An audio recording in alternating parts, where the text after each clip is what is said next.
Bom, nós estamos numa série e essa série é sobre igreja. E eu quero saber se vocês lembram, né? Mas eu vou ajudar vocês aqui nessa recapitulação. Porque no primeiro culto a gente falou que a igreja é una, que a igreja é uma igreja.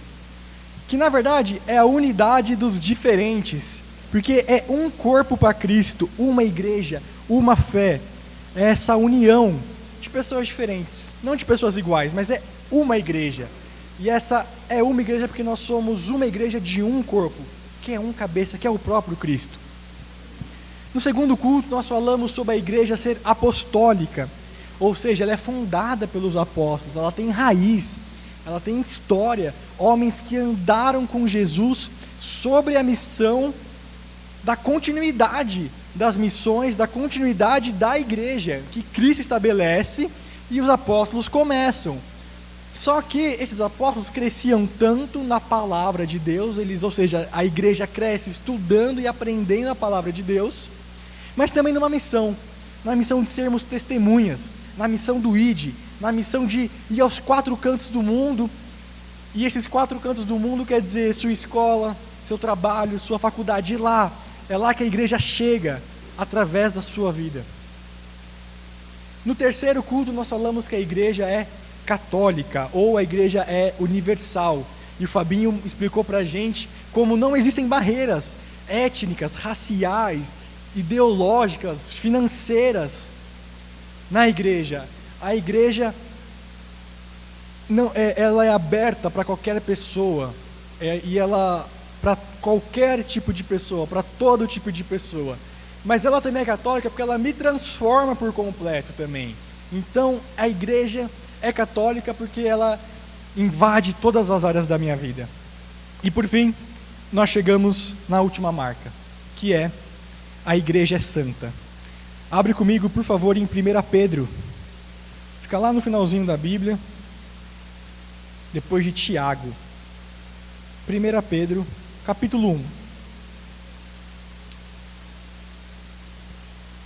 Talvez esteja um pouquinho escuro aí, mas acho que dá para ler, né? 1 Pedro, capítulo 1. A gente vai ler a partir do versículo 13. Quem achou, fala, achei. Beleza, bastante gente achou. Então vamos lá. 1 Pedro, versículo 13, diz assim: portanto, com o entendimento pronto para entrar em ação, tende autocontrole e esperai inteiramente na graça que vos é oferecida na revelação de Jesus Cristo. Como filhos obedientes, não vos amoldeis aos desejos que tinhais em tempos passados na vossa ignorância, mas sede vós também santos em todo o vosso procedimento, assim como é aquele que vos chamou. Pois está escrito: sede santos, porque eu sou santo.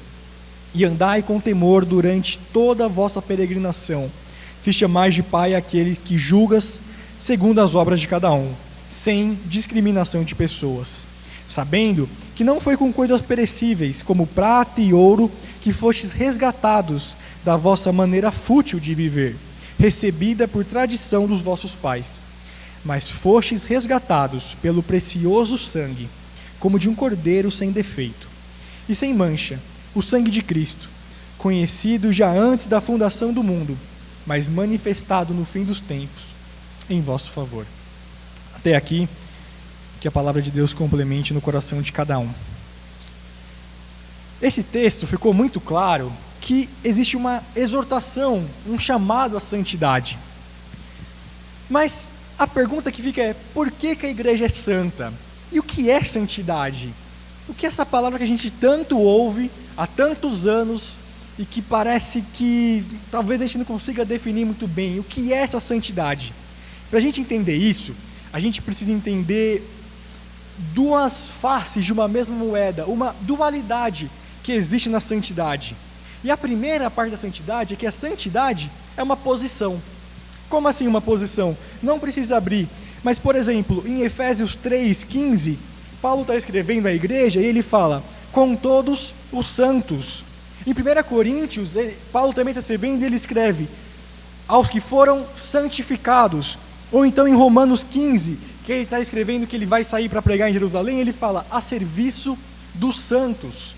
Então na maioria das cartas, a gente vê o autor se referindo à igreja, se referindo às pessoas da igreja, como santos. Porque é uma posição, é algo que nos é dado. Como assim? A partir do momento que nós confessamos que Cristo Jesus é o nosso Salvador, a partir do momento que nós confessamos que Cristo é o único Salvador, a partir do momento que Cristo nos resgata e nos salva, nós nos tornamos santos.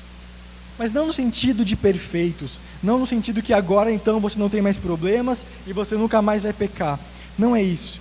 Nós nos tornamos santos porque nós somos separados. E o sentido da palavra santidade é ser separado. E a gente vai trabalhar um pouquinho disso mais para frente. A igreja é santa porque ela foi separada. A partir do momento que nós somos salvos, a partir do momento que Cristo nos salva, Ele nos separa. E a gente fica pensando, mas como que eu posso ser santo por causa dos meus pecados? Não é impossível. Nós estamos falando de uma posição. Nós estamos falando de algo que Cristo nos deu, que a igreja dele é santa, porque ela foi separada desse mundo. Não no sentido físico, que a gente foi separado e vai sumir, não.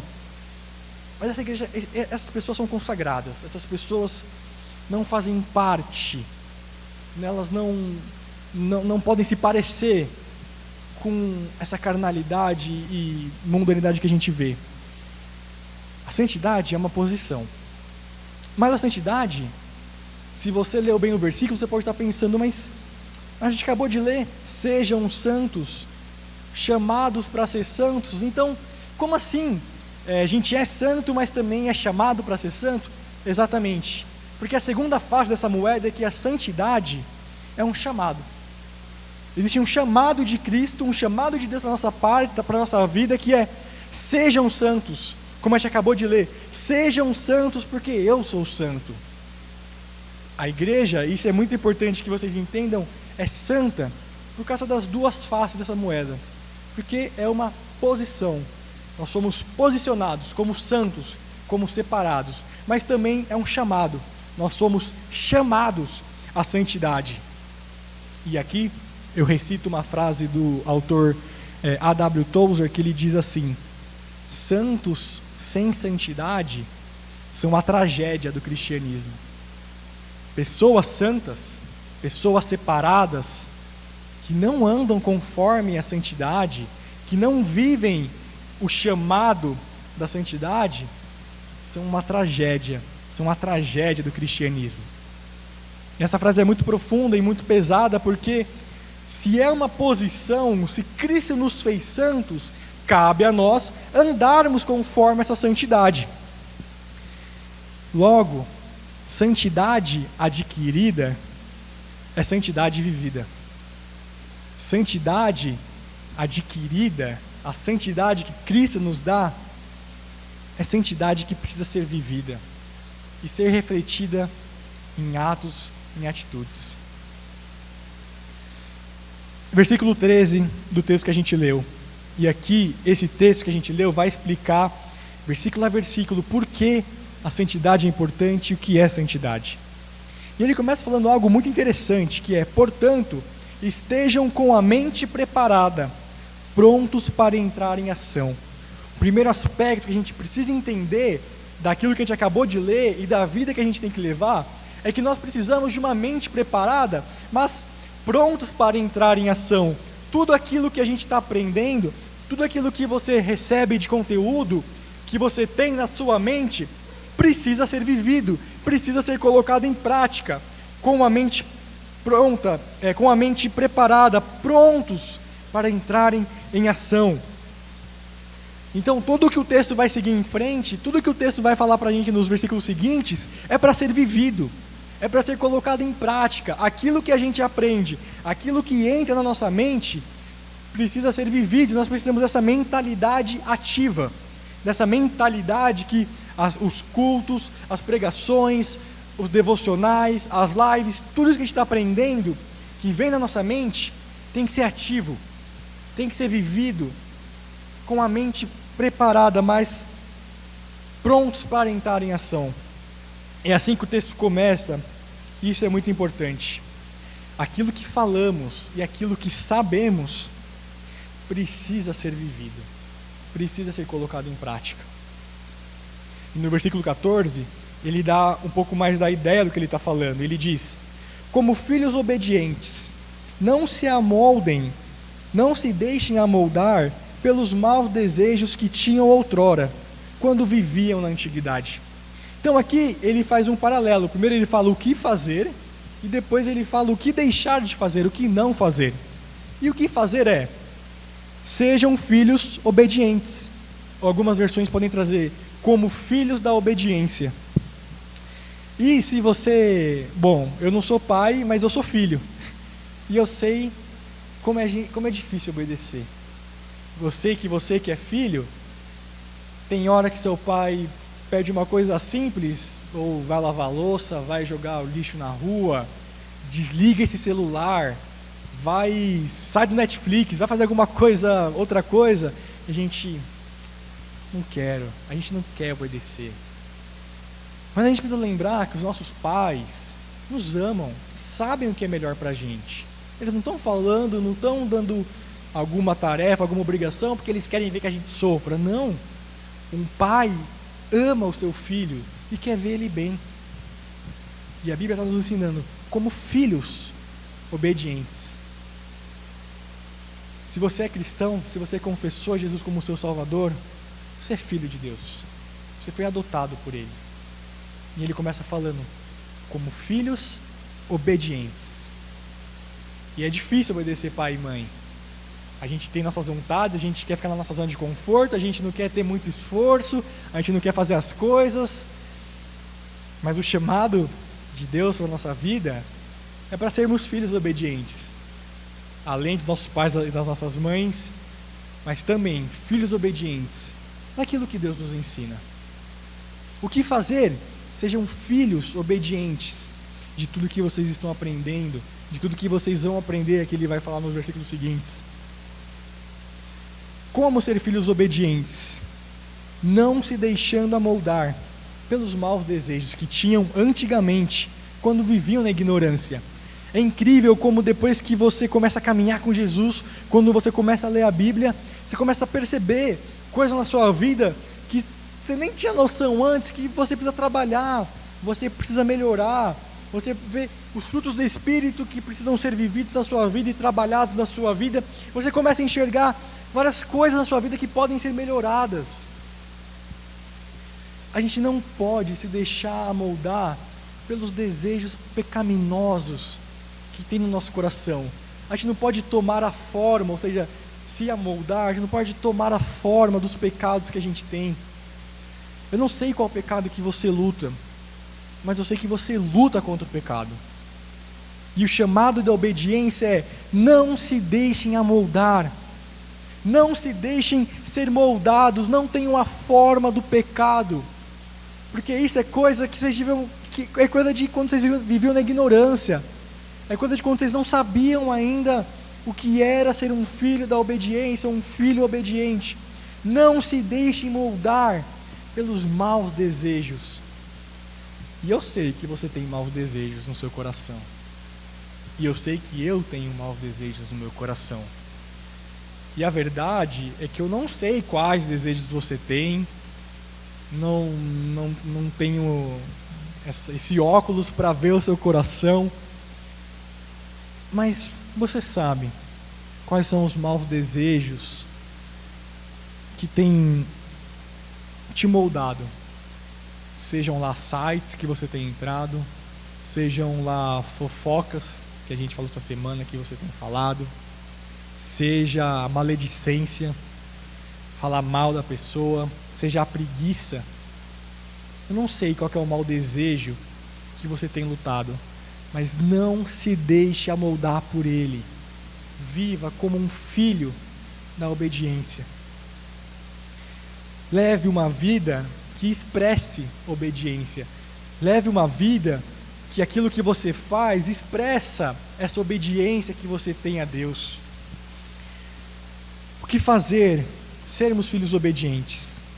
E o que não fazer, que o texto deixa bem claro esse paralelo, é não se deixar moldar pelos maus desejos. Na vida de santidade, na vida de quem foi separado e de quem quer viver conforme essa posição, quem quer viver esse chamado de santidade, nós vivemos em obediência, nós vivemos buscando a obediência, não deixando que o nosso corpo e as nossas atitudes tomem forma de pecado, tomem forma de mau desejo. No versículo 15 e 16, nós chegamos ao chamado para a gente hoje. Mas assim como é santo aquele que o chamou, sejam santos vocês também, em tudo o que fizerem. Pois está escrito, sejam santos, porque eu sou santo. O que é então a santidade? No Antigo Testamento, quando eles estavam montando o templo, montando ali a tenda onde eles ficavam no deserto, existiam alguns objetos santos. Mas um objeto ali, que esse objeto era santificado, não quer dizer que esse objeto não tinha poeira, ele não sujava. Não quer dizer que esse objeto não tinha talvez um risquinho, alguma coisa assim. Aquilo era santo porque ele era separado. Separado para quê? Separado para uso de Deus. Separado para a glória de Deus. Um objeto santo ou alguma coisa santa no Antigo Testamento era isso que era separado para uso exclusivo da glória de Deus. E eu espero que você perceba onde eu quero chegar com isso. Porque no Novo Testamento nós não temos mais objetos santos, mas nós temos pessoas santas. Então, a santidade é você ser separado do pecado, separado por Deus do pecado, separado por Deus como alguém salvo, como alguém filho, mas também é ser consagrado, é ser do uso exclusivo de Deus. Um jovem santo, um adolescente santo, é aquele que é separado, que não quer viver perto do pecado, mas que ele também, além disso, ele quer viver uma vida que é para uso exclusivo da glória de Deus, que é uma vida consagrada a Deus, que o seu corpo é para a glória de Deus, que as fotos que você posta são para a glória de Deus, porque também é uso exclusivo de Deus, é santo, que os likes que você dá, que as coisas que você procura na internet, precisam ser de uma pessoa santa, de uma pessoa que vive única e exclusivamente para a glória de Deus. Você é santo por uma posição, mas também por um chamado, e esse chamado é ser do uso exclusivo da glória de Deus. A sua vida é chamada para ser separada, para ser vivida conforme aquilo que Deus quer para você. E olha que interessante, como é santo aquele que o chamou, sejam santos. Na busca por uma vida de santidade, nós temos um modelo a ser imitado. E isso é que nós chamamos de imitação de Cristo. A santidade é refletir o caráter daquele que nos chamou. Sejam santos como aquele que o chamou. Deus nos chama para sermos santos. Cristo nos chama para sermos santos. Ou seja, sermos como Ele é. Sejam santos como aquele que o chamou. Então a vida de santidade, essa vida de consagração, essa vida de renúncia ao pecado, em outras palavras, é uma vida que você se parece cada vez mais com Jesus. É uma vida onde você busca ser a imitação de Cristo. É uma vida onde você busca, em tudo que você faz, ser mais parecidos com Jesus. Sejam santos, como é santo aquele que o chamou. Quem nos chama é o Deus que é santo, santo, santo. É a única característica que aparece 3 vezes assim. Não aparece Deus é amor, amor, amor. Aparece Deus é santo, santo, santo. E essas 3 vezes tem essa ideia de perfeição, de magnitude. E se você lê o Apocalipse, Quando os povos se reúnem, os anjos, os seres viventes que aparecem lá, quando eles veem o Cordeiro, eles só conseguem cantar: Santo, Santo, Santo. E esse é o caráter de Deus que nós encontramos nessa passagem. Um caráter de Deus santo. E o apelo que o autor faz, que Pedro faz, porque ele diz: está escrito, sejam santos, porque eu sou santo. E é um mandamento lá de Levítico. Lá em Levítico que está escrito isso: sejam santos, porque eu sou santo. Porque o caráter do nosso Deus é imutável. Então, lá para o povo do deserto, ele diz: sejam santos, porque eu sou santo. E para a igreja, no Novo Testamento, e para você, ele diz: sejam santos, porque eu sou santo. Porque está escrito: sejam santos, porque aquele que nos chamou é santo. É um mandamento que tem lá na palavra de Deus, e esse apelo é a palavra de Deus. Caráter imutável de Deus. Esse é o chamado que você tem para viver na sua vida. Reproduzirmos em nossa vida o caráter daquele que nos chamou. Tenha esse desejo, essa vontade de reproduzir na sua vida, nas suas atitudes, o caráter daquele que te chamou. O caráter daquele que é santo, santo, santo. O versículo diz: em tudo que fizerem. Porque nós aprendemos que a igreja, ser católica, quer dizer que ela invade cada aspecto do nosso ser. E esse texto confirma: sejam santos em tudo que fizerem. Porque eu sei que aqui a gente vai louvar, a gente vai levantar nossa mão, você está ouvindo a palavra de Deus, isso é maravilhoso, isso é ótimo. Não deixe de congregar, cara, não deixa de vir, isso é muito importante. Mas a santidade é um chamado para tudo que vocês fizerem. Porque segunda-feira você vai estar na aula, você vai estar na faculdade, você vai estar no seu trabalho. E é lá que o bicho pega. É lá que as tentações vêm. No seu quarto sozinho. É você com a sua amiga conversando. E são nesses momentos, são nessas horas da nossa vida que nós precisamos lembrar dessa decisão, lembrar desse chamado que nos é feito. Sejam santos em tudo que fizerem. Lembrando que santidade, como eu expliquei, não é perfeição. Não quer dizer que vai ser sem nenhum defeito, sem nada. Santidade é ser do uso exclusivo de Deus. É você ser consagrado e ter essa vida de renúncia ao pecado, onde você é separado e consagrado para Deus. No versículo 17, ele continua: uma vez que vocês chamam Pai, aquele que julga imparcialmente as obras de cada um, portem-se com temor durante a jornada terrena de vocês. Ele fala: lembrem-se do Pai de vocês. E a gente leu versículos atrás sobre sermos filhos obedientes. Lembrem do Pai, dessa intimidade que é chamar de Pai. Se você olhar no YouTube da igreja, na playlist dos jovens, tem uma pregação só sobre a oração do Pai Nosso. E nós podemos chamar esse Deus de Pai, esse Deus que morreu por nós de Pai. Mas Ele também é juiz. E o versículo diz: lembrem-se, vocês chamam de Pai aquele que julga imparcialmente as obras de cada um. Portem-se com temor durante a jornada terrena de vocês. É como se Pedro está falando assim para a gente: lembrem que vocês estão numa jornada terrena. Lembra que a vida é muito mais do que esse tempo que a gente passa aqui. Lembrem que uma hora Jesus vai voltar para redimir a humanidade, para redimir a terra de vez. Lembrem que esse Jesus vai voltar para buscar a sua igreja.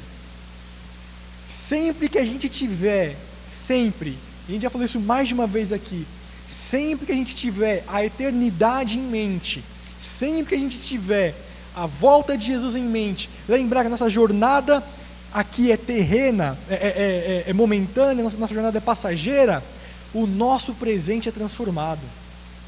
Sempre que a gente vive com a eternidade em mente, o nosso presente é transformado.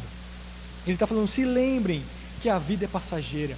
Se lembrem que a jornada de vocês aqui passa rápido. A gente está o quê? Há 2 anos já que começou a pandemia? Passou assim. O tempo passa. E o que a gente está fazendo com as nossas oportunidades? Porque esse Pai amoroso também é um juiz. E que vai julgar nossas obras. Que vai julgar aquilo que a gente fez. Que deixou de fazer também. Então lembrem-se desse Pai. Lembrem-se que as obras que a gente faz tem consequência, gente. Tudo que você faz tem consequência. Todas as atitudes que você toma vão ter consequências. Então lembrem-se que a vida é muito mais do que essa nossa passagem nessa realidade. Lembrem-se que a vida é passageira e que existem consequências para aquilo que a gente faz. E ele está falando isso logo após de fazer um apelo à nossa santidade. Logo após de lembrar do caráter santo do nosso Deus. E ele nos chama para a santidade. Ele nos chama para sermos santos. E ele fala, lembrem-se da jornada de vocês aqui na terra. Vocês estão numa jornada. Vocês estão por um caminho que conduz à eternidade. Esse caminho que é o próprio Jesus.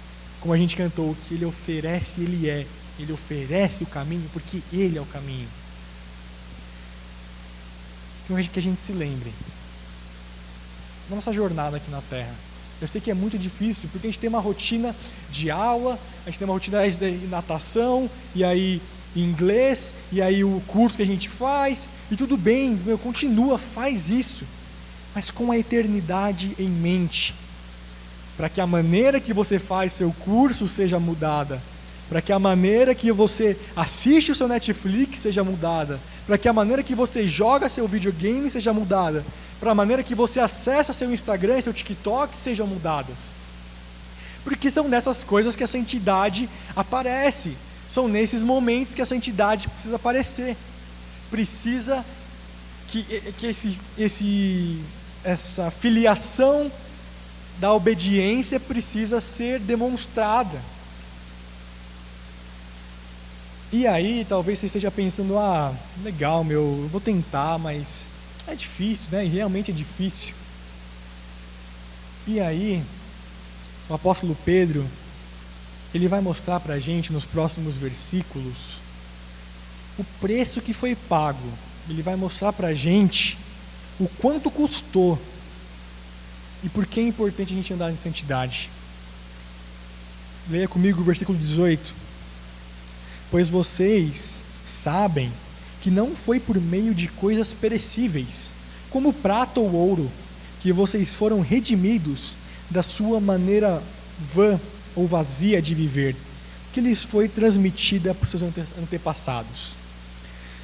Ele fala aqui no texto que não foi por ouro, não foi por prata, foi por essas coisas perecíveis. Olha isso, o que a gente mais dá valor aqui na terra, que é conseguir dinheiro, que é conseguir esse status, que é conseguir ter grana para poder viver tranquilo e confortável. Isso é vão. Isso é fútil na hora de comprar a salvação. Porque não existe preço para comprar a salvação. Se você juntar a fortuna do Elon Musk, se você juntar a fortuna do Zuckerberg, se você juntar a fortuna do Bill Gates, se juntar a grande todos esses caras, não é possível comprar a salvação. Porque não foi por ouro e prata que nós fomos resgatados dessa maneira fútil, dessa maneira vã de viver. Não existe ouro possível de comprar aquilo que só Cristo pode oferecer. O preço para a redenção humana, o preço para a salvação da humanidade não pode ser comprado com dinheiro, não pode ser adquirido por status, não pode ser conquistado por meio de número de seguidores. Porque essas coisas são passageiras, essas coisas são vãs, essas coisas, na hora do vamos ver, na hora do que vale para a nossa vida, o texto nos diz que é fútil. Porque não é com isso que a gente foi comprado. Não existe mérito em mim, não existe esforço possível que eu possa fazer, não existe grana que eu possa ter para comprar a salvação. Qual foi o preço pago então? O que é tão precioso assim que foi capaz de comprar a minha salvação? Versículo 19 e versículo 20 nos respondem. Mas pelo precioso sangue de Cristo, como de um cordeiro sem mancha, sem defeito, conhecido antes da criação do mundo, revelado nesses últimos tempos, em favor de nós. Gente, eu estou aqui para te falar que o preço não poderia ter sido mais caro do que o sangue do cordeiro, do que o sangue de Jesus. Para você foi de graça, para mim foi de graça, mas para Deus teve um peso muito grande, teve um preço muito alto. E esse preço foi o sangue do cordeiro. E a gente já viu que quando fala de cordeiro, a gente tem que lembrar lá do Antigo Testamento, lá do povo de Israel, que para poder fugir do Egito, que para eles serem libertos, o cordeiro precisava morrer. E o cordeiro tinha que ser sem mancha, sem mácula, sem nenhum defeito. O cordeiro que morre no Antigo Testamento para salvar e libertar o povo de Israel, aponta para o cordeiro Jesus, que morre por mim e por você, para nos libertar do pecado. Aquele cordeiro que foi morto é Jesus, sem pecado, sem defeito, sem mácula. E o sangue do cordeiro, indefeso. Vocês já viram um cordeiro? Ele é indefeso, ele é frágil. E esse cordeiro morre por mim e por você. Esse foi o preço pago. E desculpa, cara, mas não existe motivação maior, ou então não existe incentivo maior à santidade do que isso. Não existe incentivo maior que eu possa te dar à santidade, a você lembrar que aquele que te chamou foi o mesmo que morreu e pagou por isso. Quando era para ser eu e você, quando era para ser o nosso sangue derramado, o cordeiro morre em nosso lugar. O incentivo que eu posso te fazer é a santidade. O incentivo que eu posso te fazer para você lembrar de tudo que a gente falou até agora, é para você se lembrar do sacrifício de Jesus, do cordeiro perfeito. É o inocente que paga pela redenção, é o inocente que paga pela salvação do pecado. Logo, e aqui chega ao final, que a santidade não é um monte de regras que eu te dou. A santidade não é um monte de lei que eu te dou para você virar um legalista, ou seja, achar que por cumprir essas regras você é melhor, ou então você é capaz de conquistar a salvação por meio das suas atitudes. Porque existe uma linha muito tênue sobre santidade e legalismo. Mas quando a gente aprende o preço que foi pago, quando a gente aprende que esse é o chamado de Deus para nossas vidas, mas essa também é a posição que Deus nos colocou, a santidade se torna uma resposta. Se torna uma resposta que eu e você damos a Deus. Se torna uma resposta a esse amor que Ele nos dá. Se torna uma resposta ao momento que a gente lembra desse sacrifício.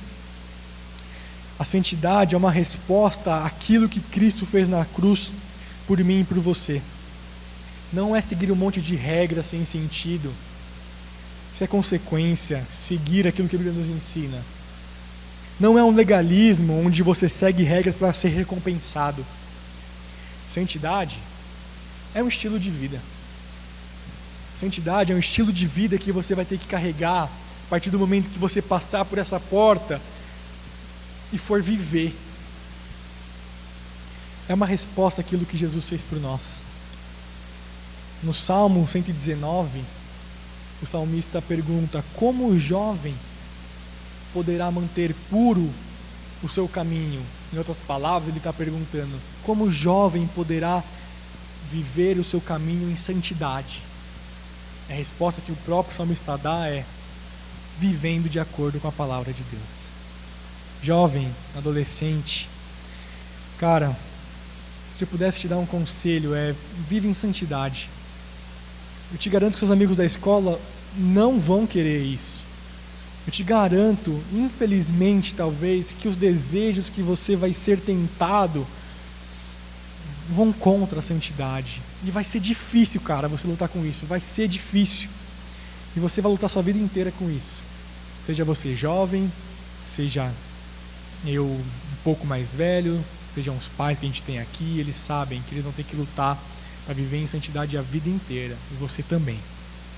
Então, se eu poderia te dar um conselho é: vive em santidade. Busque a santidade. Porque, resumindo o que a gente falou, santidade é uma posição. Você cristão, você é santo porque você é separado, mas você é chamado à santidade. Santidade é viver para o uso exclusivo da glória de Deus em tudo que a gente faz, se parecendo cada vez mais com Cristo. Porque a nossa imitação, o nosso modelo é Jesus.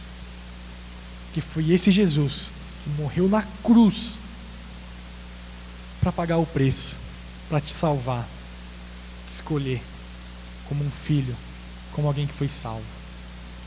Cara, viva de acordo com isso. Busque isso no seu coração. Chega na sua casa e medita sobre isso. Pergunta a Deus: que áreas da minha vida que eu não estou vivendo em santidade? Deus, que áreas da minha vida que ainda não foram consagradas para o seu uso, para o uso exclusivo da sua glória? Eu te garanto que Jesus vai começar a transformar a sua vida. Eu te garanto que essa palavra que a gente lê é uma palavra que transforma.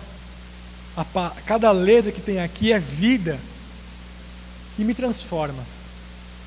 Então, viva de acordo com ela e deixe que o Espírito Santo transforme o seu coração e te conduza a uma vida de santidade.